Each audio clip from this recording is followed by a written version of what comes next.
welcome to Turn the Page, the official podcast of the Syosset Public Library.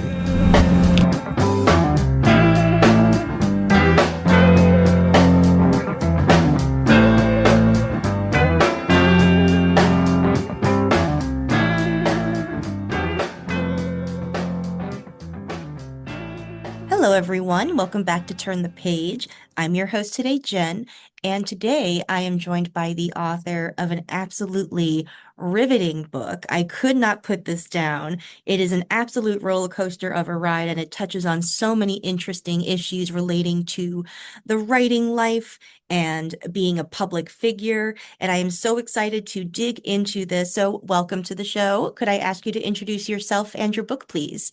Jen, this is marvelous, and I'm loving your description of this book. Thank you. I'm Hank Phillippi Ryan, and my brand new book, my 16th thriller, is called All This Could Be Yours. Yeah, you are quite prolific. And before we get into the book itself, I'd love if we could talk a little bit about your career as a writer in general, and how that was shaped by your work as an investigative reporter. Did that shape your approach to the writing life or your material? You are so wise about this because my second career as a crime fiction author could not have existed, I'm convinced, without my first career as a television reporter. I've been a television reporter now for 43 years, and I've wired myself with hidden cameras and confronted corrupt politicians and chased down criminals and gone undercover and in disguise and won 37 Emmys for my investigative reporting. But every single one of those Emmys represents a secret that someone didn't want me to tell.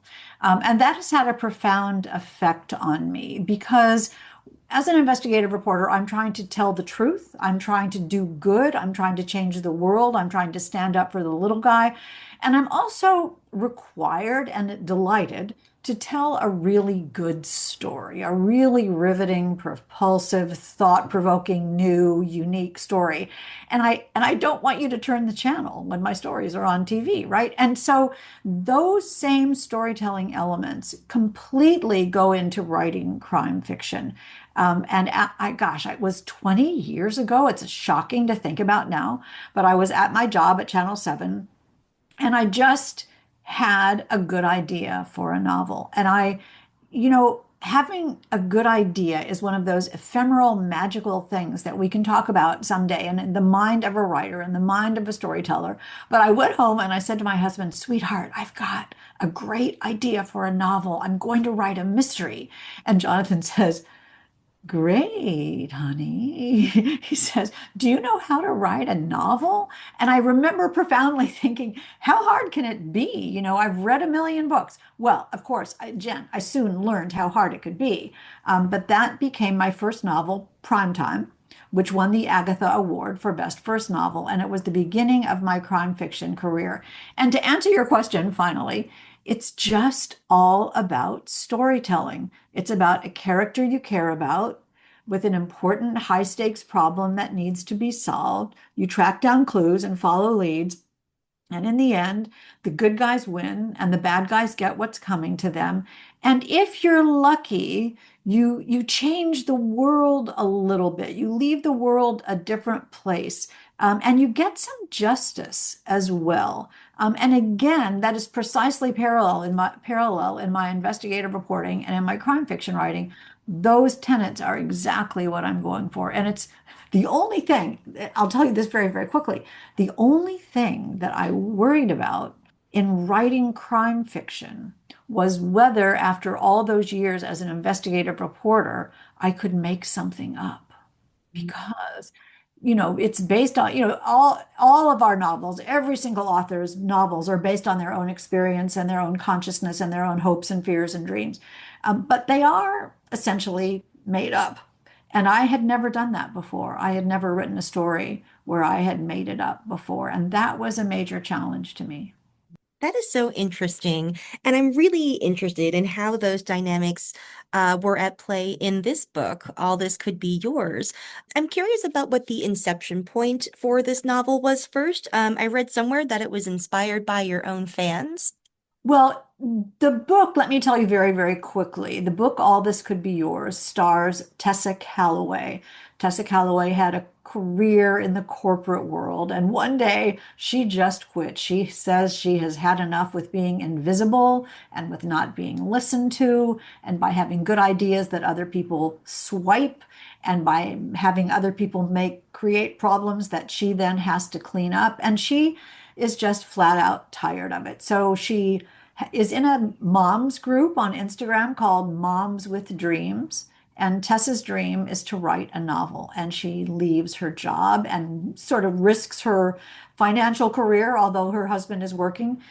She leaves her job to take care of her two kids, who are at the time she leaves 7 and 9, and write the book of her dreams, to write a novel. And lo and behold, as the book opens, Tessa is a surprise best-selling author with her debut novel just rocking the charts, and everyone loves it.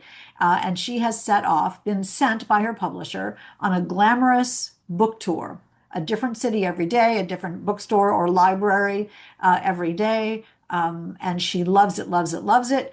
But this glamorous book tour becomes a little bit terrifying, and then even more terrifying as Tessa realizes she's, well, not on tour alone, that there's someone following her, stalking her, knowing her every move.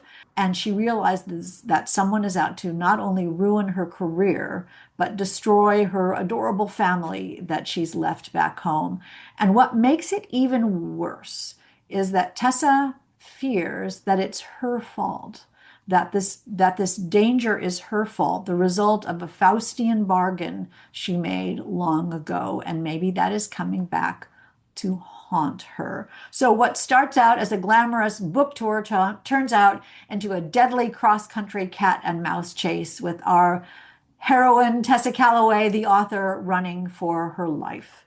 That's what the book is about. But it's interesting because the book only takes place in bookstores, libraries, airports, airplanes, and hotels.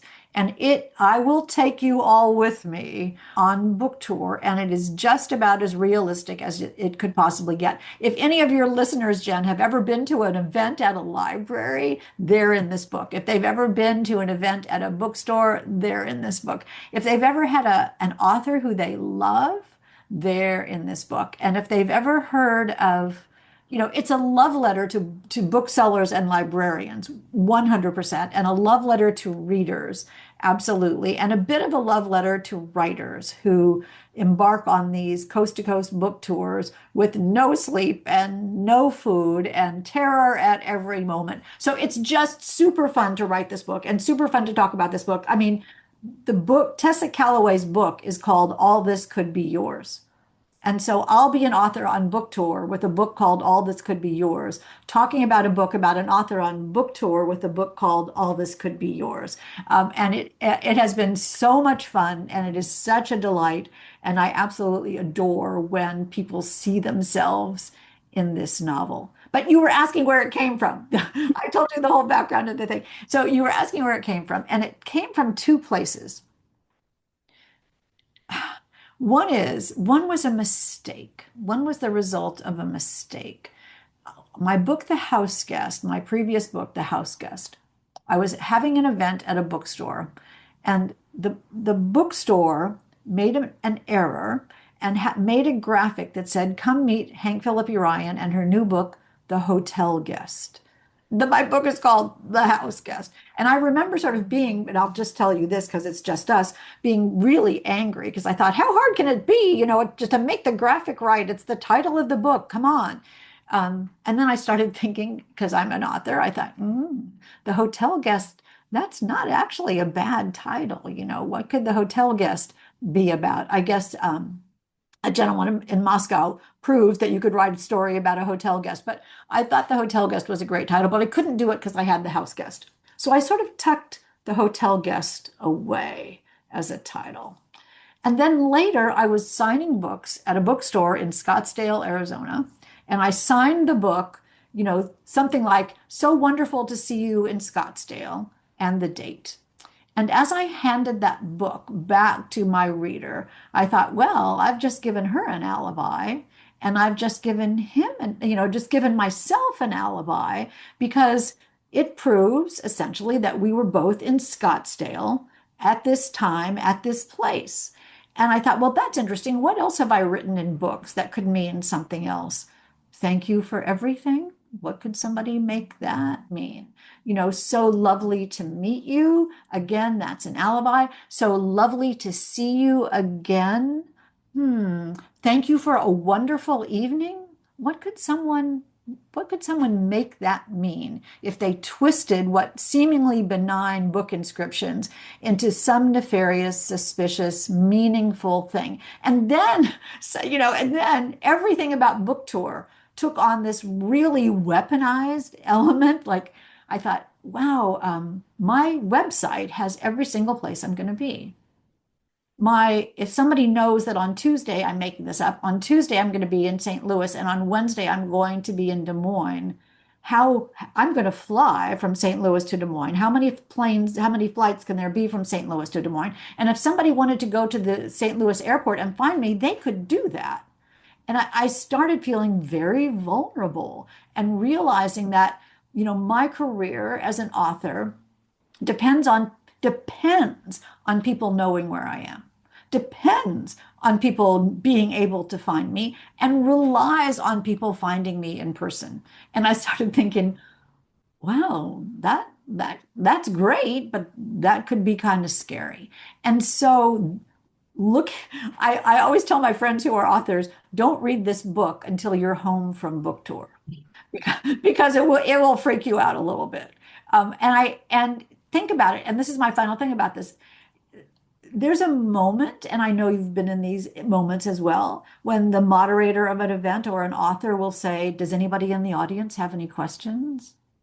And I thought, oh, what kind of questions might someone ask that the author or the librarian or the bookseller might be unhappy to hear? Because you have just opened the Pandora's box, haven't we, of every possible question there could be. So I'm just saying, you'll never look at book tour the same way again. You'll never look at a book event the same way again. And you'll never, and what I'm trying to do is sort of allow readers to live in the mind and the consciousness of an author on book tour. And I think it'll be really eye-opening. It is an absolutely fascinating depiction of the life on book tour. And I think you do something really juicy and scary with the issue that you've just been talking about, the fact that you are so traceable and so findable, physically accessible on a book tour. But then there's also something very modern and relevant about like the writing life right now, which is you're also expected to be very accessible on social media. And Tessa owes a lot of her writing success to her activity on social media, which can also make you very vulnerable. Was that something you were also thinking about? Sure, of course. I mean, I'm married to Instagram and married to Facebook. It's very, very sad. Forgive me, but I do have fun with it and I do enjoy it. But I started thinking about when I post something, if I say, as Tessa does in the book, I'm headed to gate D43 at the airport, then someone in the airport, that's live, and someone in the airport right then could say, I'm going to go find her at gate D43. So I started being very wary about pinpointing actually where I was. On the other hand, I do want people to know that I'm at the XYZ bookstore tonight at 7 o'clock.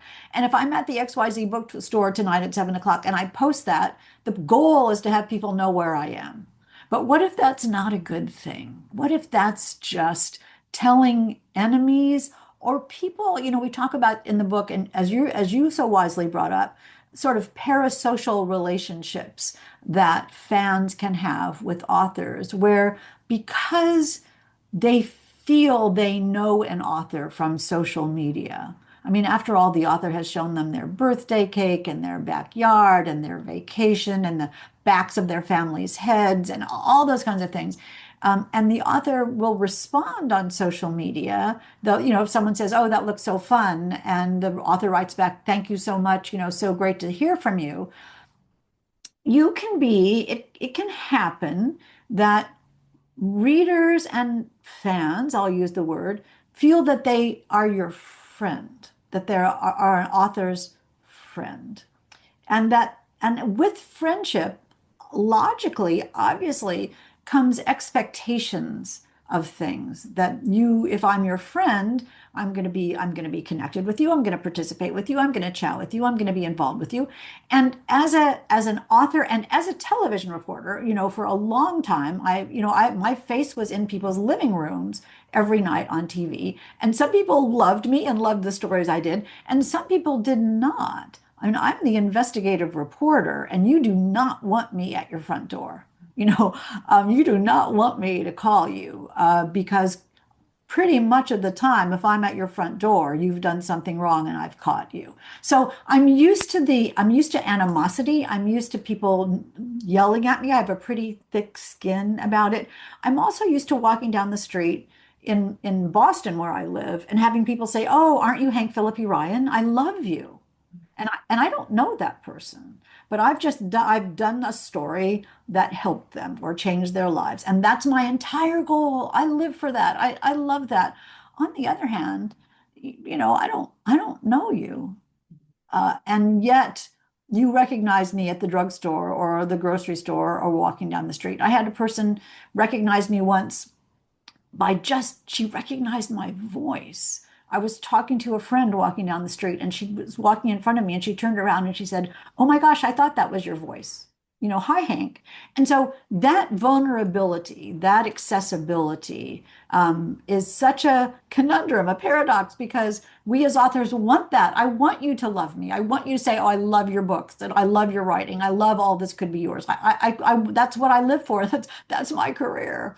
On the other hand, and I'm speaking for not just me, but there's a line between being a colleague and an acquaintance and being a friend. And many of the people who I meet on the road and many of the people who I meet in book world have become my friends. There's no question about it. And I embrace that absolutely thoroughly. But I know authors, not me, but I know authors who travel with bodyguards, who when they have events, there are plainclothes people, sometimes armed, to protect them from the fans that want to love them or want to hate them or want to talk to them or want something from them. I have seen this happen many times, and it's disturbing, and it's the price of fame. And that's something that Tessa finds out in All This Could Be Yours. She's beloved and revered and idolized. People change their lives because of her. And think about the responsibility of that. People are making decisions in their lives based on what in this book that's fiction. I mean, she's written a book of fiction. So it was really fun, as I said, and I will continue to say, it's a love letter to readers and booksellers and librarians and everyone who loves books, but a really potentially chilling, I hope, inside look at all of our lives. Absolutely. You really do capture that life on tour. I think I've already said that. But now that we've talked about Tessa, I'd love to talk a little bit about the book within a book, the Tessa's All This Could Be Yours. Could we talk a little bit about Annabelle Brown and the really interesting relationship? Revealing whatever you like, you can keep this as broad as you wish to. Their interesting relationship that Tessa has with her protagonist. Yes, and this was a surprise to me because when I started writing the book, and we can talk about this later if you like, I don't ever have an outline and I don't ever know what's going to happen next. Sometimes I don't, and I'll reveal to you, sometimes I don't even know the crime, who will be killed and why and who will do it. I just don't know. I just open the door into a new character's life and I see what happens. So, setting that aside for a second, I'm sure that we've all talked to authors and they'll say, "Oh, my characters just speak to me sometimes." Or sometimes I'll be sitting at my desk typing and the character will say something and I'm surprised. And then I say to myself, "Well, I'm the author. It's my imagination. It's my subconscious. It's my writing ability that's allowing this character to speak." But You've talked to so many authors, Jen, and I know that they must have said to you, "Oh, sometimes my characters just take over. Sometimes my characters just do things that I didn't know." I mean, Sue Grafton used to say that Kinsey revealed herself to Sue more and more in every book she wrote. So the idea of a character's voice is very powerful to me and very intriguing to me. And from time immemorial, when there were writers, they talked about the muse, didn't they? Writers would talk about having a muse that would help them and guide them and sort of sit on their shoulder in some metaphorical way and inspire them. And the idea that there's a muse that inspires us, we all believe that, in however way we believe it, whether it's our imagination or whatever it is. And writers of fiction especially will talk about that a character talks to them, or that your conscience talks to you, or that there's a part of our brain that is sort of watching over and editing what we do and encouraging us or stopping us sometimes. That's what writer's block is. Somehow your imagination just stops. I mean, I don't really believe in writer's block, but there are days when my imagination just stops. So Tessa in the book hears, and you can take this however you want, hears the voice of the main character of her book, Annabelle. And that happens to me all the time. And Tessa's readers and fans in her book talks say, "Do you really hear Annabelle? What is she to you?" And Tessa explains. It's a perfectly logical explanation. Yes, I do. I hear Annabelle if I'm lucky. On the days that I'm in the zone and on the days I'm really writing, I hear Annabelle. And the word hear, you can take that in any way that you want.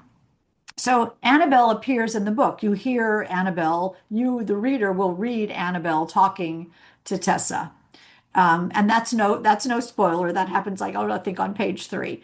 But Jen, it happened to me. I did not plan to have Annabelle in the book. I did not plan that there would be the voice, this sort of conscience, Jiminy Cricket even voice. Am I dating myself with Jiminy Cricket? The voice of Annabelle was not in my mind consciously when I started writing the book. And then she just talked.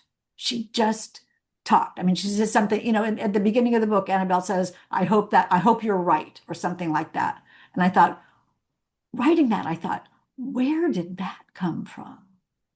What is that voice? And I just thought, okay, I'm going for this. I will, if Annabelle wants to talk, this is exactly what my book is about, then Annabelle gets to talk. So I'm so glad you picked up on this because it's so, people ask Tessa, is it magic? Is it your conscience? Is it your imagination? Are you just making this up? And, you know, my answer to that is, who knows how our brains work?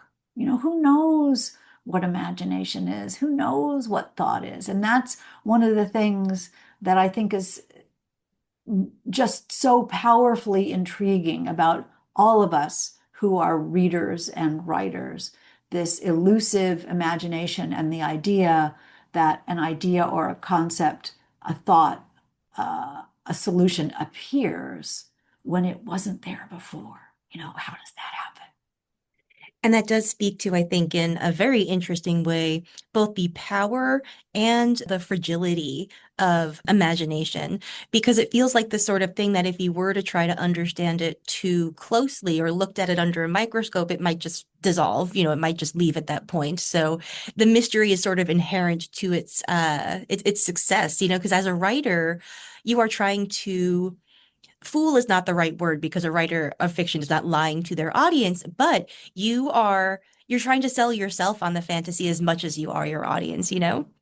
Well, that is so well put and so incredibly wise. I was at an event with John Sanford a couple of weeks ago, and he said, who wrote the Lucas Davenport and the Prey series, and he said the writer's job is to create a dream and allow the reader to live within it. And I thought that was so profound because my job as a writer is to create a world that feels so real to you that you are with me in the world. And if you, and again, I was talking to, this is so interesting. I was talking to Clémence Michelin the other day, whose new book, The Last Resort, Our Last Resort, is just out. And we were talking about this very thing that you can't make an idea happen. You can't sit at your desk and think, now what, now what, now what? I need an idea. You just have to allow the idea to appear and letting go to allow your imagination to flourish is very difficult because I'm sitting here with a deadline. Like my new book has to be in on Monday. And I do not, my brain is not saying, not a problem, Hank, just relax and allow the idea to come. My brain is saying, hurry, hurry, hurry, hurry, hurry, or you're doomed. So, our imaginations, I love the word that you used, fragile, that it is fragile and it needs to be nurtured and taken care of. But wow, that fragility can become really strong and powerful when it works. Well, this has been an absolutely fascinating conversation. I am so excited to recommend this book to our patrons. And I always, end with a question about what's on the horizon for the writer. It sounds like you are writing now. I am writing so desperately right now. I honestly have one, two, three, four. I'm looking at my calendar, 1, 2, 3, 5 days until the second draft of my new novel for 2026 is due at the publisher. But it'll all be fine, Jen. I'm sure it'll all be fine.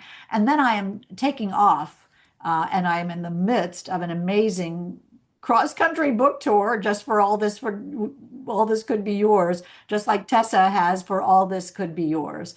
And so I will be in a city near every one of your listeners, I bet, over the next month. So go to my website, hankphillippyryan.com, and to Instagram at hankpryan to find me. And now I've just done exactly what Tessa Calloway was sorry she did, was tell everybody where I'm going to be. So for better or worse, book tour is underway for All This Could Be Yours. That's great, useful information. Thank you. And listeners, just behave while if you go be a good listener and a good patron of the arts when you go to visit her on book tour. Right. And if you know some deep, dark secrets from my past, don't bring them up in the Q&A. That's all I can say. All right, listeners, so you know your job now. You're going to check out All This Could Be Yours. By the time that you hear this, it'll be out in the world. So please head to your favorite bookstore or website or library or a book tour stop. All right, it's time to close this chapter. We'll see you next time. It's time to close this chapter of Turn the Page. Join us for the next episode.